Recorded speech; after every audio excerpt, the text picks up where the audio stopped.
Hoje a gente vai explorar uma ideia central para o autoconhecimento. Sim, A de que nosso corpo físico, na verdade, é um reflexo de um molde espiritual, uma forma de energia que o antecede. certo. E como, nos tempos atuais, o reparo dessa forma mudou de regra, sabe? Passou a exigir a nossa participação consciente para uma cura verdadeira. Um ponto muito importante. Sim, e a gente vai abordar esse ponto crucial mais ao final da nossa conversa de hoje. E é bom esclarecer que as reflexões que vamos compartilhar aqui nasceram de um diálogo profundo ocorrido durante um atendimento de auxílio espiritual. Exato. E para que a gente possa se concentrar inteiramente nas lições universais sobre o campo da energia e a expansão da consciência, todos os detalhes que poderiam identificar a pessoa foram, claro, completamente preservados. O foco é o aprendizado que serve para todos. O ponto de partida para essa reflexão foi um sentimento muito comum e muitas vezes doloroso: a tristeza pelo desaparecimento de um animal de estimação. Um gato, no caso. Ah, uma situação que toca tantas pessoas, né? Muitas. E essa situação, que tantos de nós já vivemos, abre uma porta para uma compreensão bem mais ampla sobre os ciclos da vida, sobre a energia dos seres que nos cercam. E qual é, então, a perspectiva espiritual sobre a jornada de um animal? Especialmente os gatos, né?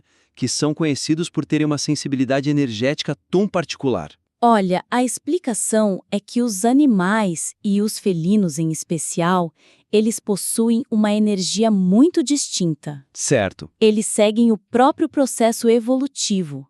Se a vibração de um lugar ou das pessoas não está mais em sintonia com a necessidade da sua jornada, eles podem simplesmente partir, seguir o fluxo do seu caminho. Entendo. Eles são extremamente sensíveis ao ambiente energético. Mas isso é um pouco difícil de aceitar para quem ama seu animal, não acha? Parece quase frio dizer que ele simplesmente seguiu seu caminho. Sim, parece. Como a gente pode conciliar o nosso amor, o nosso desejo de cuidar, com essa independência espiritual que eles possuem? Essa é a essência da lição. O conflito nasce da nossa perspectiva, que é muito baseada no apego, né? Sim, a visão espiritual nos convida a entender a diferença, por exemplo, entre um espírito animal que está nas suas primeiras experiências de convivência com humanos e outro que já tem mais bagagem. Como assim? Um espírito mais selvagem, por assim dizer, está aprendendo a lidar com essa troca de energia. Já um animal extremamente dócil, mesmo que a gente encontre na rua, ele provavelmente carrega uma memória espiritual de outras vivências, em outros lares, talvez em outras existências. Ah, então a docilidade dele já seria um reflexo dessa familiaridade com a energia humana? Justamente, é isso. E aquele instinto que muitos animais demonstram de se afastar quando sentem que o fim do seu ciclo físico está próximo. Isso também faz parte dessa lógica. Exatamente. É um processo natural e instintivo deles. Muitos sentem a aproximação da transição e buscam a solidão, um lugar mais resguardado, para fazer essa passagem em sintonia com a própria energia. É um conflito para nós, né? Porque o nosso instinto é de amparar, de estar junto até o final. Sim, mas o instinto deles é de recolhimento. Respeitar isso, mesmo com o coração apertado, é um ato de amor profundo. Então, o sentimento de perda, embora seja real e precise ser vivido, ele pode ser transformado quando a gente compreende que não se trata de abandono, mas do exercício do livre-arbítrio daquele ser. Sim, esse é o ponto. A grande lição aqui é sobre a caridade e o amor incondicional. O verdadeiro amor está em oferecer o cuidado, o afeto, a proteção, mas aceitar que não temos controle sobre o caminho do outro. A nossa parte é o ato de cuidar. Isso. Mas o desfecho pertence ao fluxo da vida e à jornada daquele espírito. E a energia daquele vínculo, daquele afeto construído, ela se perde com a partida do animal? De forma alguma. A energia de uma conexão verdadeira não se dissipa no universo. Ela pode, e costuma, retornar de outra forma. Como, por exemplo? Talvez em outro animal que cruza nosso caminho no momento certo, dando continuidade àquela troca, àquela lição de amor.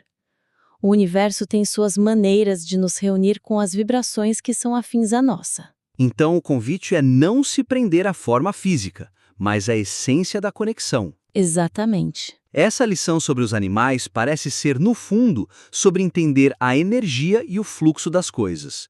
E falando em energia, isso me leva a pensar em algo que tantas pessoas sentem no dia a dia. Sim. Aquele cansaço profundo, persistente, que parece que a nossa bateria interna acabou. Será que a lógica é a mesma? Um desequilíbrio no nosso próprio campo de energia? A conexão é direta. A conversa que estamos analisando avança justamente para esse ponto. O cansaço extremo, muitas vezes acompanhado de dores físicas. Dores nos joelhos, por exemplo. Certo. A perspectiva espiritual é clara. O dano sempre começa no campo sutil antes de se manifestar no corpo. E o que seria exatamente esse campo sutil?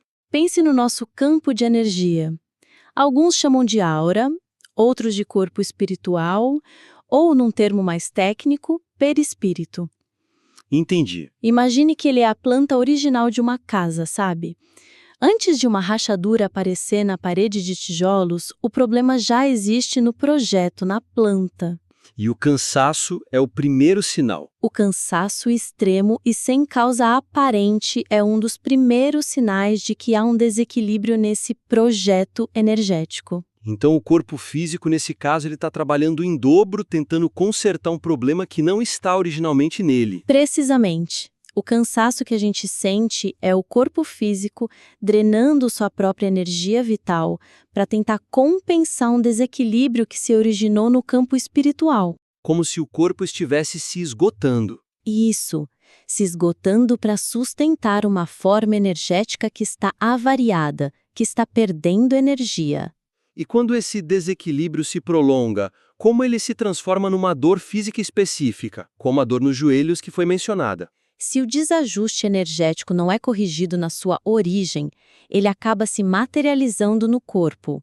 Ele busca um ponto de menor resistência ou, às vezes, um ponto que tem uma conexão simbólica com a causa do problema. E no caso dos joelhos? A dor nos joelhos pode simbolizar, por exemplo, uma dificuldade em caminhar pela vida, em avançar, em dar os próximos passos com firmeza e segurança. O corpo somatiza a dificuldade da alma. E existe uma explicação fisiológica que acompanha essa visão espiritual? Sim, as duas caminham juntas. Quando o corpo está sob esse estresse constante, tentando compensar a perda de energia, ele ativa seus mecanismos de defesa. Como a produção de cortisol. Exatamente. Um deles é a produção de cortisol. Em níveis normais, ele é um anti-inflamatório, uma proteção. Mas quando produzido em excesso de forma crônica por causa desse alerta constante, ele se torna prejudicial. E o que ele causa? Gera mais inflamação, retenção de líquidos, outros desequilíbrios, criando um ciclo vicioso de cansaço e dor. O espiritual e o físico estão, infelizmente, dançando a mesma música de desarmonia. E essa ligação direta entre o campo de energia e o corpo físico nos leva àquele ponto central que a gente mencionou no começo. Certo. A relação entre a matéria e seu molde espiritual, a forma. Sim. O que seria exatamente essa forma e, principalmente, por que o processo de repará-la se tornou diferente hoje em dia? A forma é descrita como um gabarito, um molde energético perfeito que o espírito preenche para formar o corpo físico. A analogia usada foi a de um bolo e sua forma. O corpo físico é o bolo. E o corpo espiritual, o perispírito, é a forma que lhe dá o contorno e a estrutura. Antigamente, dizia-se, o processo de cura era diferente. Como era? Ao se curar o corpo físico, o bolo, o molde espiritual, a forma, era quase que automaticamente reparado. A cópia era instantânea. Era um processo mais passivo para a pessoa, então, quase como um milagre. Exato, quase como um milagre. E o que mudou? Por que não é mais assim? Bem, houve uma mudança na regra do jogo. Imagine o seguinte. No passado, uma pessoa com um problema de saúde causado por um hábito destrutivo ia a um local de auxílio e recebia uma cura quase milagrosa. O corpo se regenerava. Se regenerava. E o que essa pessoa fazia?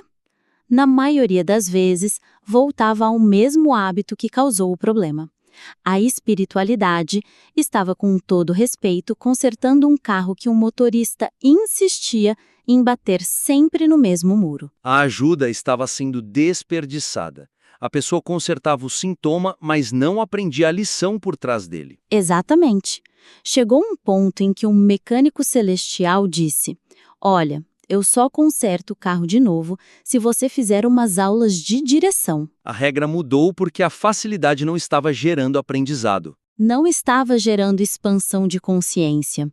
A cura vinha, mas a pessoa não mudava seus padrões de pensamento, suas emoções, seus comportamentos.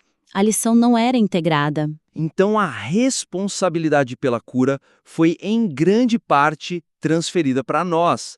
Ela deixou de ser um presente para se tornar uma conquista. Perfeitamente colocado. Hoje, para reparar o molde, é necessária a participação ativa da pessoa.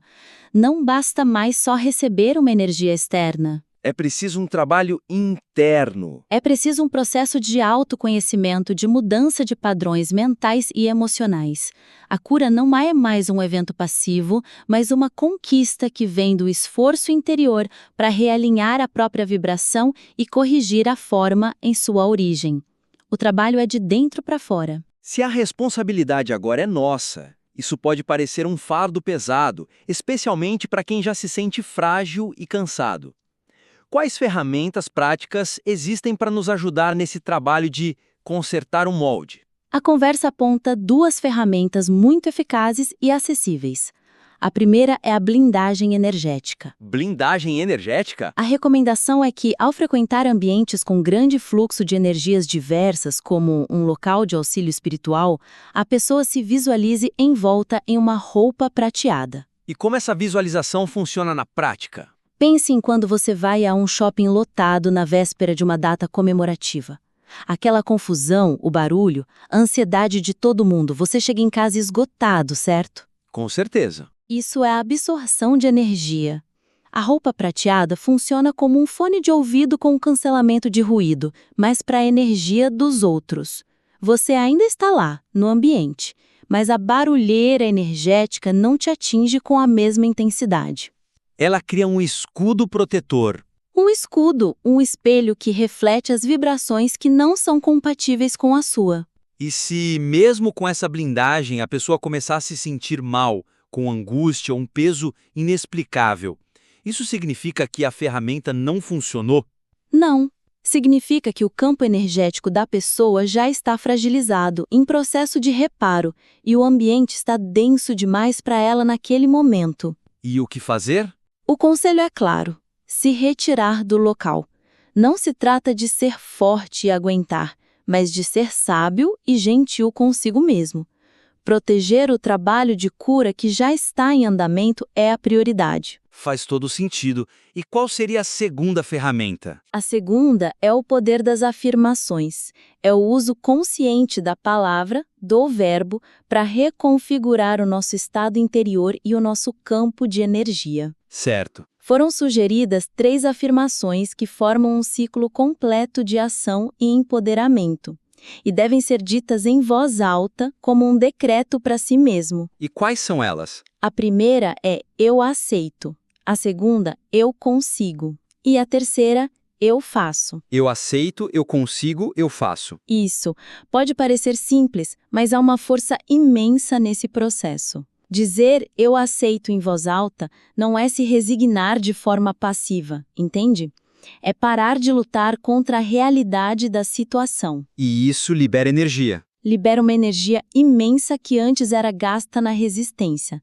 É o primeiro passo para o eu consigo, que firma a autoconfiança, e para o eu faço, que é o decreto da ação, o compromisso de colocar a mudança em prática. Um ciclo que realinha a nossa vontade. Sim, realinha nossa vontade com o nosso poder de realização. Então, resumindo as nossas reflexões de hoje, a jornada dos animais nos ensina sobre o fluxo da vida, sobre o amor incondicional e o desapego da forma. Certo. O nosso cansaço físico é muitas vezes um eco de desequilíbrios que se originam no nosso campo sutil de energia. E a cura? E a cura verdadeira nos dias atuais depende do nosso trabalho consciente de reparar nosso molde espiritual, através do autoconhecimento e da mudança de padrões. E para essa jornada, a gente dispõe de ferramentas ativas e poderosas.